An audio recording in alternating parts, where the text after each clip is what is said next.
This show is brought to you in part by viewers like you who joined a Patreon or become YouTube members. Thank you. And if you could, hit the like button and subscribe if you want more Browns-focused content. I've talked about this. Andrew Berry has been very transparent about what his goals are this offseason and what the Browns are going to try to do. And I got to give him credit. He's done everything he said he's going to do. I think he's been even a little bit more aggressive than I thought he was going to be. But the Browns have just signed Elgton Jenkins. He is a former Pro Bowl center from the Green Bay Packers, 30 years old, 6'5", 311 pounds. And this is an aggressive shot from the Browns to rebuild this entire offensive line, right? Like they're trying to make up a lot of time. I hope that this isn't a fully free agent approach, because right now, I mean, we're talking about 3 positions filled in free agency. Still nothing at left tackle.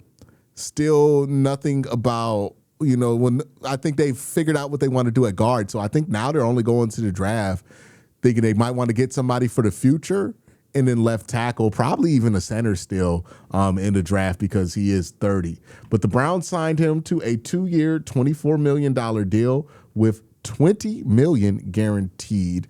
It is a done deal. It's being reported out of Clutch Sports and Tom Pelissaro. So this is going to happen. He could play guard or center for Cleveland. So, a potential 2-position player, $12 million a year. This is going to be a 2-year deal because you just look at how that money is split up. $20 million guaranteed. There's not going to be an out after year 2. There's not going to be an out until after year 2 because you're going to have to split that guaranteed money up over 2 years. So that's what the Browns are doing for, you would presume, center or maybe even Joel. And I think this kind of highlights that there's an answer there with Joel. I've been waiting all day. This is why this video is coming out after this breaks, because I've been waiting all day to hear something about like the Joe Bitonio's decision, because this is the date that he got moved back to. Haven't heard anything about that yet. If we find out that Joe retired, I'll make a separate video for Joe about his retirement and talk about his career. But yeah, it seems like they've got their answer because, again, they've brought in Zion. They brought back Tevin Jenkins, which I think is a really good signing. And then they signed Elgton Jenkins, who could play guard. He could play center. And if you look at the picture from left and right of what the Browns' offensive line is going to look like, it becomes real clear. Still a question mark at left tackle. They seem to have ruled out DeJuan Jones from being left tackle in their offseason analysis because, there was a couple of press conferences, correct me if I'm wrong, where I think they referred to DeJuan Jones specifically moving back to the right side. I think they've made that decision internally that he's going to move back to the right side. That's what's best for him.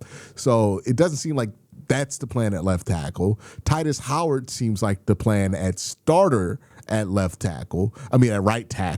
Left tackle still open.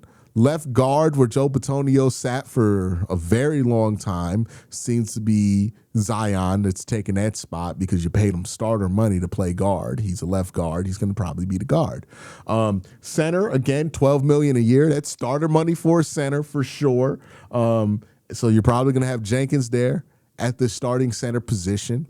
And then obviously you went with Titus Howard. If you're looking at right guard, I think they're very comfortable with the idea of Tevin Jenkins and KT Leviston competing for that position in camp, converting KT Leviston to guard, or you could have Zach Zinter be thrown into that competition. They have enough guard prospects now that they can have a competition at one position. And then you're looking at the spot that's like, hey, this needs to be addressed in the draft. It's probably only left tackle. We'll see what they do. Rashad Jennings is still available.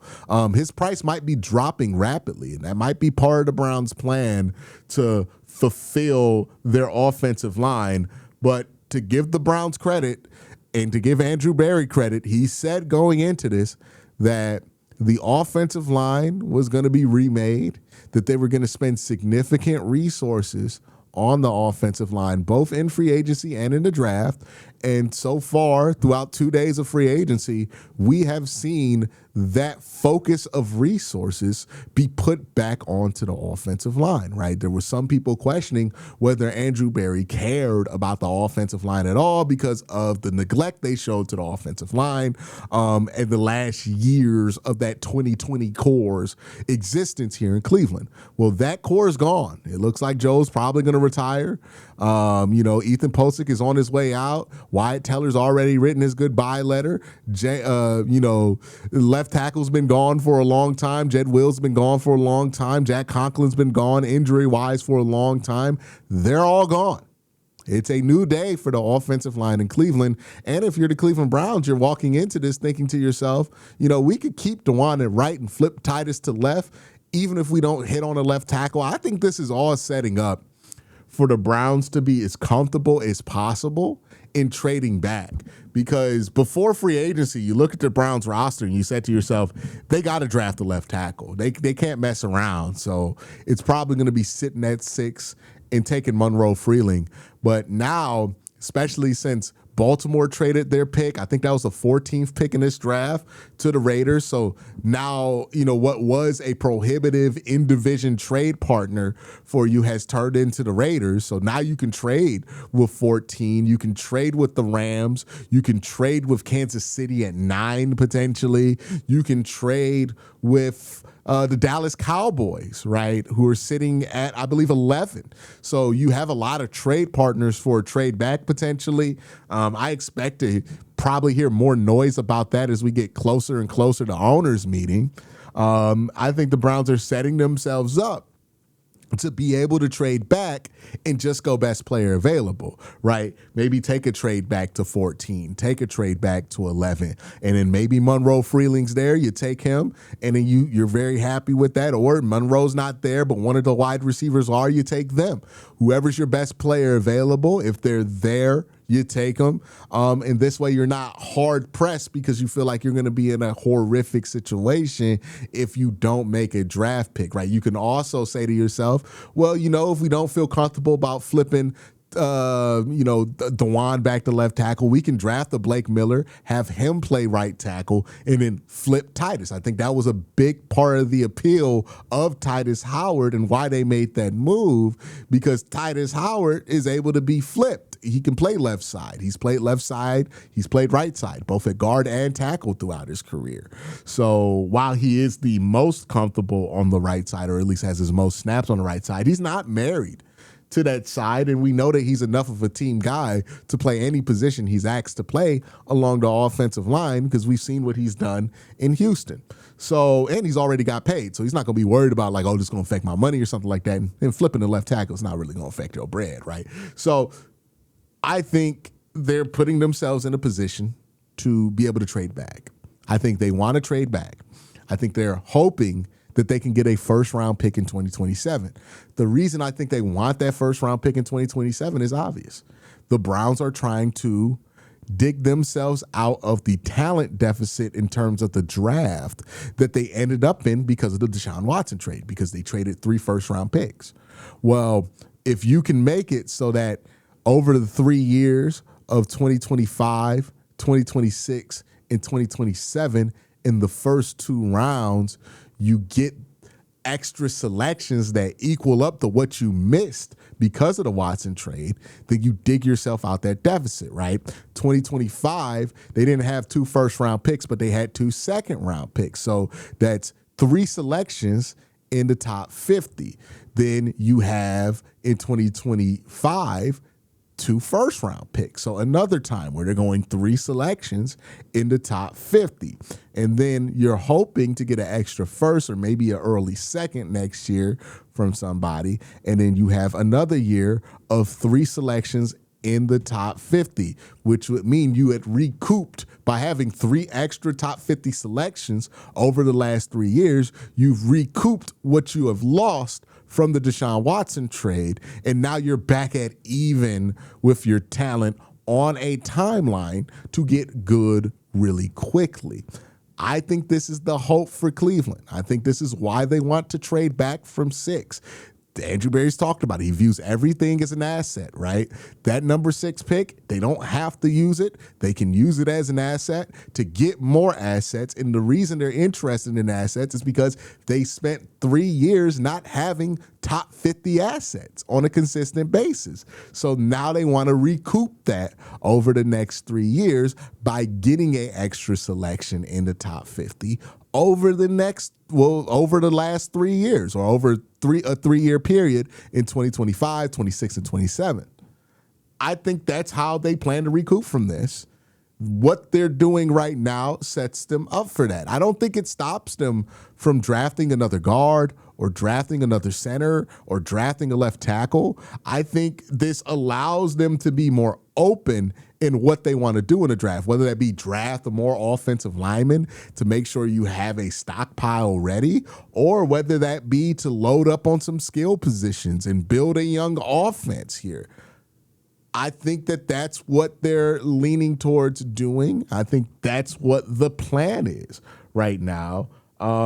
And that's why they've been so aggressive in getting starters. Look, I thought coming into this, they were a lock to get 2 starters on the offensive line in free agency or trades.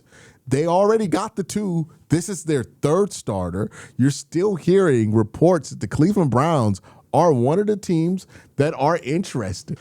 You're still hearing reports that the Cleveland Browns are one of the teams still interested in Rasheed Walker, and it sounds like his market might be drying up a bit, which means that money's going to come down.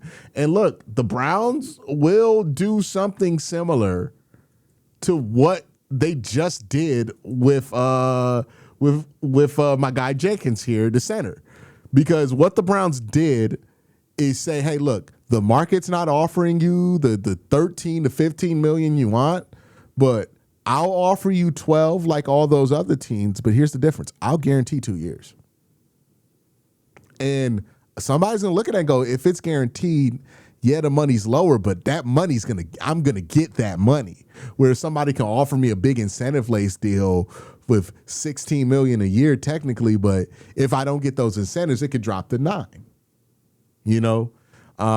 He's going to do that same thing with a Rasheed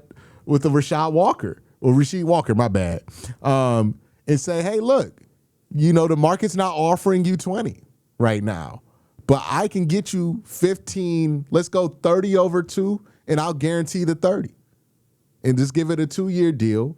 You can hit free agency when you're 28, and then by then we hope we have solved our left tackle situation and that you are in a better spot to get more money. You know, it could be a win-win. We get a left tackle for cheap, and then that allows us to feel a lot more comfortable about drafting somebody who's developmental at the position. So now it opens up your options for left tackle even more. So let's say you get with a Monroe Freeling, who the big thing about him is not a lot of tape. Well, you can say to yourself, we can sign, you know, a starting quality left tackle and then develop Monroe behind him. So put him behind Rasheed Walker. And then once Rasheed's ready to walk in a couple of years, we put Monroe out there and we're all good to go. You know, you're giving yourselves a lot of options to develop here and take advantage of the market. The Browns are certainly trying to upgrade the offensive line. I also think this tells you what the priority is of the team as far as the offense goes, right? That they've been this aggressive about the offensive line. One, I think they want to improve the offensive line to be able to get a better baseline of the quarterbacks that they're going to be evaluating, because whether they trade for somebody, it's probably going to be a young guy who is unproven. And even if they trade for that guy, he's going to be competing with Shedeur. And whether it's that guy, quarterback to be named later, or Shedeur Sanders, you know, I think they're going to want to make sure that their evaluation of them is as clean as it can be, and having an offensive line built that's acceptable could make the difference in being like, hey, he didn't have a good offensive line. We have to project a bunch of stuff to, hey, he had a good enough offensive line. This is who he is, good or bad, right? So I think that's going to help for that. But I think also the Browns want to run the ball, because the Browns have the tools to be a good run team, right? They have the running backs. They have the horses to be a good run team. They don't really have the horses to be an especially significant passing threat, right? I think we got to be honest about that, right? Right now, we don't know what we have at quarterback. Our wide receiver options aren't the worst in the NFL, but they aren't great. And even if you fill it in with some blanks in the draft, you're still going to be super young. You're probably talking about at most about 35 to 3,800 yards of receiving production from your quarterbacks and your wide receivers being able to be capable of it. So you're not going to be a dominant passing threat, but you can be a dominant run threat. But that's going to include a heavy investment on the offensive line, and that's what they've done. They've made a heavy investment on the offensive line. They got themselves a center, a guard, a tackle. It's going to be interesting to see what they do with the other guard position and the other tackle position. But now they're open to just going best player available, whether it's offensive line or not. They're going to be open to going best player available, and I wonder if that opens up the defense. Here's another reason why the Browns don't want to look pigeonholed going into the draft. We talked about them wanting to make a trade back, right? Well, if teams feel like you are in a spot to where you got to draft a tackle, they're not going to take those conversations seriously.